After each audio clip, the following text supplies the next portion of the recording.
Hello, my name is Razia Iqbal. Welcome to episode 4 of our podcast, Notes on a Native Son, about James Baldwin, because 2024 marks the 100th birth anniversary of a man unique in American letters. Novelist, essayist, activist, prescient about race and racial politics in America, but also those connecting ideas, the idealized notion of the American dream, and what it actually means to be an American.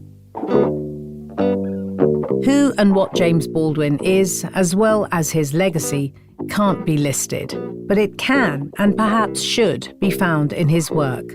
An attempt to box him in is, in any case, counter to what Baldwin might say about himself. This podcast tries to get close to the idea of getting to know Jimmy Baldwin through his work and those who love his words. We've called it Notes on a Native Son, after one of Baldwin's most famous autobiographical essays, Notes of a Native Son. That essay clarifies with profound power what he is and what he thinks America is, on his terms.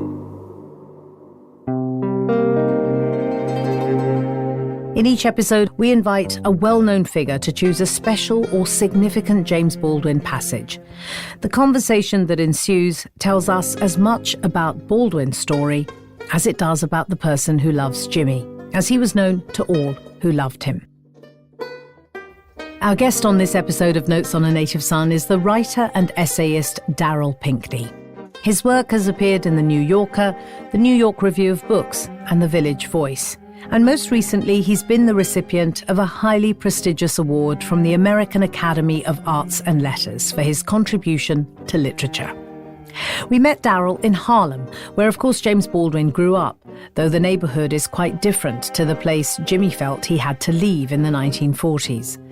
Darryl has been profoundly affected by James Baldwin ever since he first read him as a teenager, not least because Baldwin was openly gay, and Darryl was thinking about his own sexuality. Today, Darryl Pinckney lives in a striking and sprawling house with the English poet James Fenton. He has a salutary tale about why one should never meet one's heroes. And rather joyfully for us all, his chosen Baldwin passage allowed us to delve deep into a big theme in his work: love.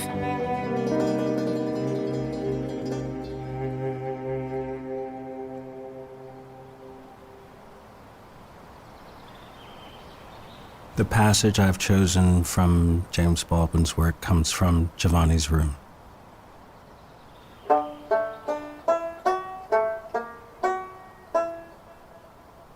Until I die, there will be moments seeming to rise up out of the ground like Macbeth's witches, when his face will come before me, this face in all its changes, when the exact timbre of his voice and tricks of his speech will nearly burst my ears, when his smell will overpower my nostrils. Sometimes in the days which are coming, God grant me the grace to live them. In the glare of the gray morning, sour-mouthed, eyelids raw and red, hair stormy and damp from my tangled sleep, facing over coffee and cigarette smoke, last night's impenetrable, meaningless boy, who will shortly rise and vanish like the smoke, I will see Giovanni again, as he was so vivid, so winning, all of the light of that gloomy tunnel trapped around his head. Thank you, Darryl.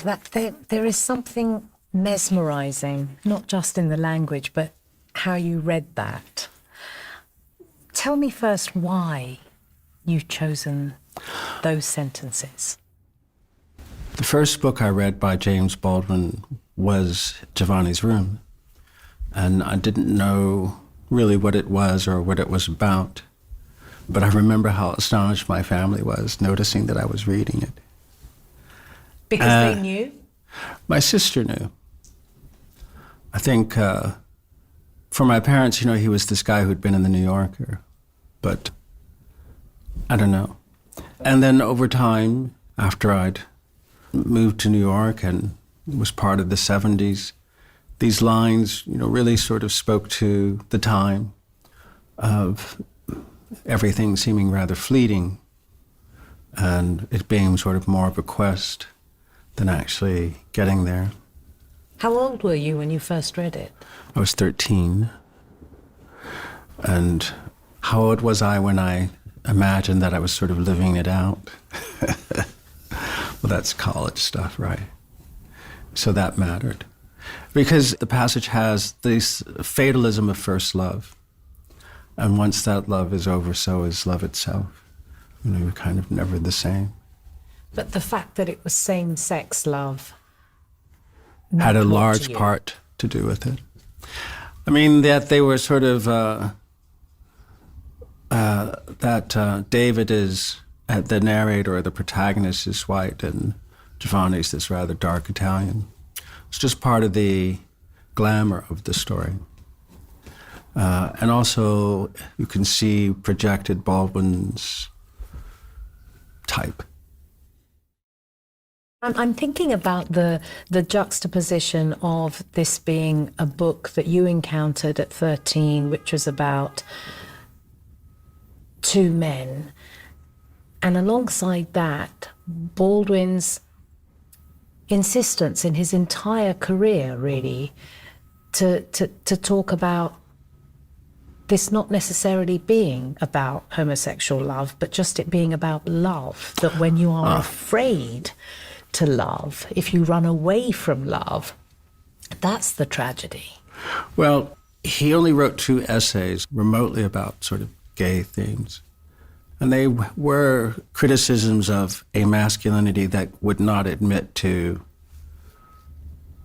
same-sex attractions or inner vulnerabilities. But this is sort of Baldwin's rhetoric. And he really addressed in his fiction all the time gay questions. That's where he dealt with it in his work. And it's not Giovanni's Room that gives you a real picture of what he thinks. Because I can't help but read it as this kind of Lucian Happertsberger memorial. It's perhaps a bit narrow of me. The man that he really, truly loved. In those Paris days. So the two things sort of fit as experiences. Certainly, what happened must inform this book.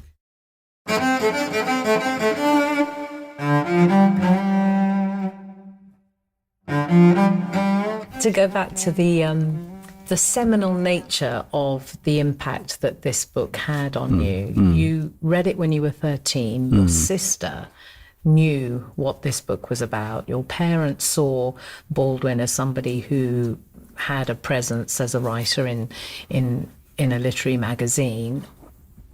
Just describe for me when you started to feel, okay, this is a writer I want to read more of, I'm intrigued, I want to explore some more. In high school, a teacher gave me a copy of the New York Review of Books that had in it Baldwin's open letter to Angela Davis. This was when she was in prison? Yes. And that had a terrific sort of impact on me. And then in college, you know, you're picking up a new book a day. And I read Notes of a Native Son, and it was, you know, not like anything I'd read. This is the essay about his father. Yes, but actually the whole book. Yeah. It was a very important discovery, and one you just make on your own, which used to be part of the adventure of being at university. People told you about things you didn't know. Professors, friends. And how did that then become something more for you? That I suppose what I mean by that question is the idea that Baldwin then became a kind of lifelong companion, if you like. Well, a lot of the 60s were not quite gone in the 70s when I first read him. The questions that decade raised and where was the civil rights movement really hung over the conversations I didn't necessarily took part in, but heard through my sister and my parents, who were very active in the NAACP and other organizations that, you know, my sisters would kind of argue with my parents, and I would stay out of it. Because of Angela Davis, I was some completely ignorant Marxist, you know. But I had then at college, these roommates who were very intense, and so you do end up reading a lot of Marx and Hegel, and, not sure what you actually understand, but Marx was a very persuasive writer. And so, Baldwin was often sort of attacked in those days, but also there was a real prejudice at this time that his anger had sort of burned out his talent. And I'm fascinated that that wonderful Raoul Peck documentary actually takes off from the work that, when it came out, was taken as a sign of his diminishment as a writer, because it was so uncompromising. I don't believe in the wagons that bring the, bread of humanity anymore, and sort of things like that. But he always had, to me, excessive moments. He's denouncing Chartres and Shakespeare, and I don't take that seriously. When you say you don't take it seriously, explain a little more? Well, he was a very cultured soul, not in a pedantic way, but he read everything. He's not jettisoning Shakespeare at all. He's just taking a stand. And he's attacking Chartres as this, I can't even pronounce it, but, something in which the French take great pride. And he's also, once again, rebelling against Christianity and the sort of canonical, as we would call it now. But I didn't quite take it seriously, no. And the rebelling against Christianity is interesting, isn't it? Because so much of his writing, particularly in his novels, but also in the kind of rhetoric of his essays, the cadences of having been a preacher are very present and central.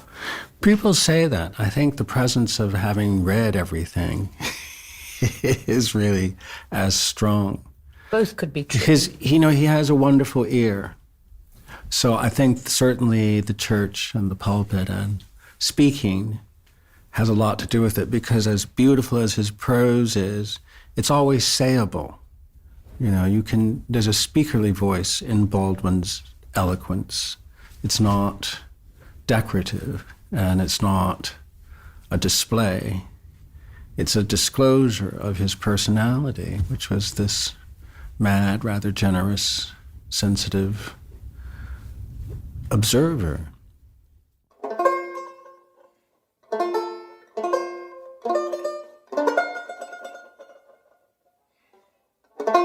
The notion of being an observer, of course, is central for every writer.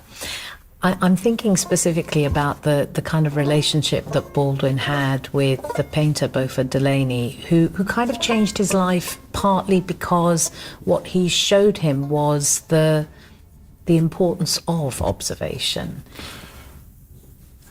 And to trust your own vision or your own destiny, to sort of live out your choices. He was also someone who needed his help. And I think that was a very important thing. And he clearly sort of believed in the work. But I think it had something to do with the bravery of living out your choices, and work having no reward outside of itself. Though, he was, of course, ruinously extravagant. But a lot of it had to do with supporting an entourage. But I wonder whether that made him also quite glamorous. He was extremely glamorous, there's no question. No question. He was really, the guy could talk, and he had such presence. And I saw him only a few times, but I certainly didn't know him. So you read Giovanni's Room at 13, read lots more Baldwin when you were at college. Yeah. Was there a moment that was a little bit like that, the moment when you read Giovanni's Room later, that you really felt that this was a writer who meant you something can't more to read you? the title essay, Notes of a Native Son, without marveling at the way things fall beside one another, with him doing very little to make it so. You know, his father's death and the death of the last child and the Harlem riot, and his awareness of his own need to go. It's, you know, it's a real American literature. You mentioned that you had only encountered him a few times. Are there specific moments in those encounters that each one embarrassing? I promise you. Say more. Share. Well, share he was with in the us. Gingerman, a restaurant near Lincoln Center, and I ran over to him and I said, "Hello, Mr. Baldwin." Yeah, blah, blah, blah. And my professor is blah, blah, blah. And the only book I had with me was a volume of Byron's journals, which I opened for him to sign, and he very gracefully did. That's so sweet. This is like, you know, asshole move number one. He was very forbearing on each occasion. Asshole move number 2. Well, I may leave that one out. That was really bad. Oh, come on. I can't. It was really terrible. I'd written about Just Above My Head in the New York Review of Books. Which was one of his later books. Which is one of his later books, and I sort of mocked it for treating the homosexual couple as a married pair. Of course, what everyone wanted was to get married. So he knew, and I was wrong. And he very graciously said, no, he hadn't read it. Oh, you asked him directly. I asked him directly, can you believe it? Can you believe it? I just sitting here telling you I'm going to have it, it was just going to be with me all day. I've ruined my own day. It was just, but he was very sweet about it, you know. I mean, you know, he'd written sort of things about people and then faced them. He was just not a fool, but I was. So.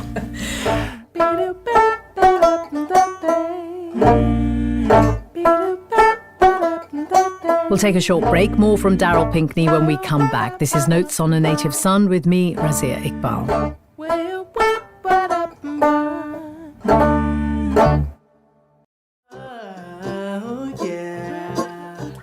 You're listening to Notes on a Native Son with Razia Iqbal.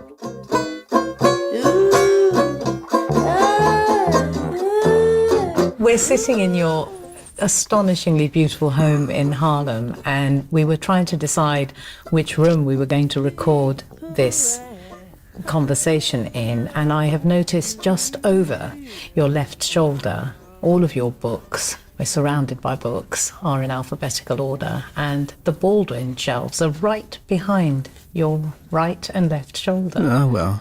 I feel like there is something He's always synchronicity, like serendipitous about that. I love that. Yeah. Well, I sort of looked at some recently because it's, of course, his centenary, but what's most strikes me is that his Harlem is completely gone. That's now history. You know, he's describing a real gone world. Mm. Mm. And when you say that that history of the Harlem that he grew up in has gone, has it also gone in the sense that it has been erased? There are no remnants of it? Oh, well, what would there be remnants of? Tenements? All the delis are Yemen, not Jewish. I guess Harlem always had a fair number of black homeowners, but now it's a very integrated area. You could say much less black, you know, the percentage. But the historic Harlem of being sort of overcrowded and is gone. The sort of street life is very different. There are no bars anymore at all, really. It's, you know, more like the rest of New York, but a New York that's also changed, where street level, you eliminate lots of little buildings and put a big glass one. I'm always intrigued in my own mind as a young South Asian woman growing up in London, and why I was drawn to Baldwin in my teenage years in the way that I was. And I think the older I got, the more I read him, the more I realized that actually it was nothing to do with where he came from. It was to do with the very real sense that he gave anybody who read him, that he was a writer's writer. He was presenting a universality of feeling, emotion, political solidarity. And it didn't matter that I was not African American and I couldn't locate my experience in his. And I'm so grateful for that, because it's so far removed from my own experience, and yet it is absolutely central. He is absolutely central in my life. Well, that's wonderful to hear, because, he didn't grow up with this sense that you can only read what you identify, if you see yourself there. I think he always read to take a journey. I think that's why he liked Stevenson so much in his childhood. He understood that a book was a journey. Is that what it is to you? Is that what literature is to you? Oh, yes. And your connection with him in that way, too? Oh, yes. Yeah. Mary McCarthy was very surprised by how much he'd read, which I always found a bit sort of... Patronizing is a word that comes to mind. Maryish. And she was who? Just explain who she was. Mary McCarthy? Well, she was a very famous writer in the 60s and the 70s, and a really good one, I must say. Her reports from Vietnam, I think one day will be appreciated. But is it kind of innate racism of a very particular kind that presumes that a black person would not be well read or as widely read? Perhaps? I think it's the widely read, that you assume they've read in their subject. And that's something Baldwin resisted for a long time. But that he kind of was reconciled to it was a very big recognition for me as well. Mm. Because, it just was, but it wasn't an obstacle.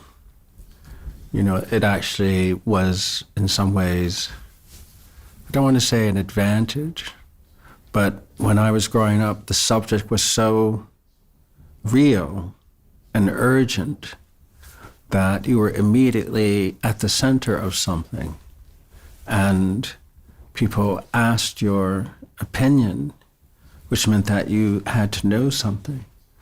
And so I began to read things that I'd been to, I don't know what, in college to read. But also, all that Rambo and Sylvia Plath. It was wonderful, but,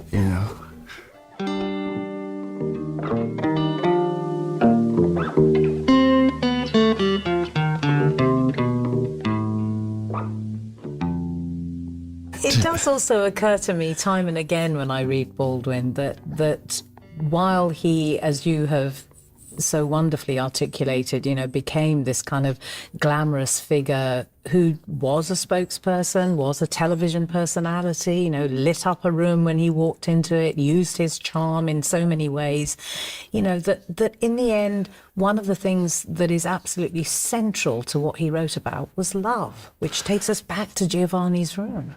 Yes. And, he was slightly made fun of by Hannah Arendt for stressing the importance of love. And maybe for him, it wasn't a weird thing to say. That's a real church kind of view. But it's also a real church kind of evasion, that you send people home with this opiate. And she was rather, said something like, he'll find out that people who come to power aren't nice, no matter what their former condition was.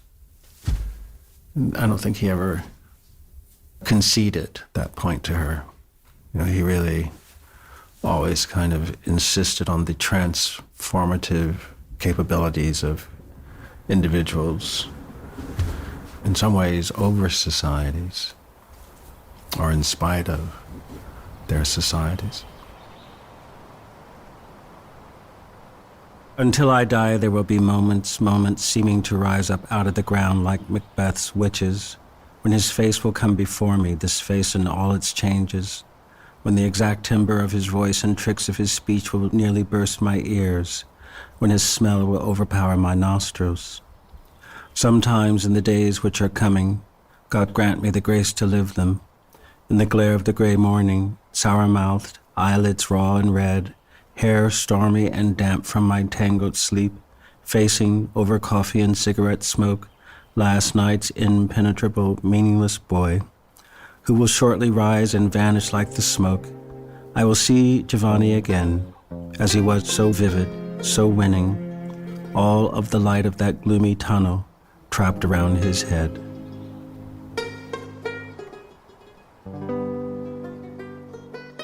When we invited you to take part in this, did you think immediately this is what I'm going to choose, or was it hard to choose? No, I thought this was what I would choose because it's stayed with me all these years, the kind of promise of youth and the search for love, It's like a photograph that when you take it out and look at it, everything rushes back. It's those kind of lines. And they're very Baldwin-like. They go where they're going and you trust them. Darryl Pinckney, thank you so much for speaking with us. Thank you. It was great. Yeah. Thank you so much. Well, it's Baldwin, Yeah. It's so easy to... It's such a relief to talk about someone you like. Do you know what I mean? Yes. And this is the only sort of centenary moment I have. So I'm grateful to you for that, pay my tribute to him. Thank you.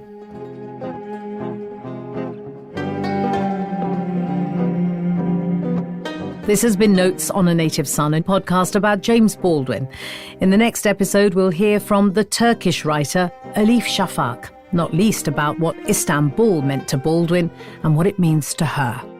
This podcast is brought to you by WNYC Studios and sponsored by the School of Public and International Affairs, Princeton University. It is a Sea Salt and Mango production produced by Tony Phillips. The researcher is Navani Rachumalu. The executive producer for WNYC Studios is Lindsay Foster-Thomas, and Karen Frillman is our editor. Original music was by Gary Washington, and the sound designer and engineer is Axel Kakoutié. Special thanks to Dean Amani Jamal of Princeton University.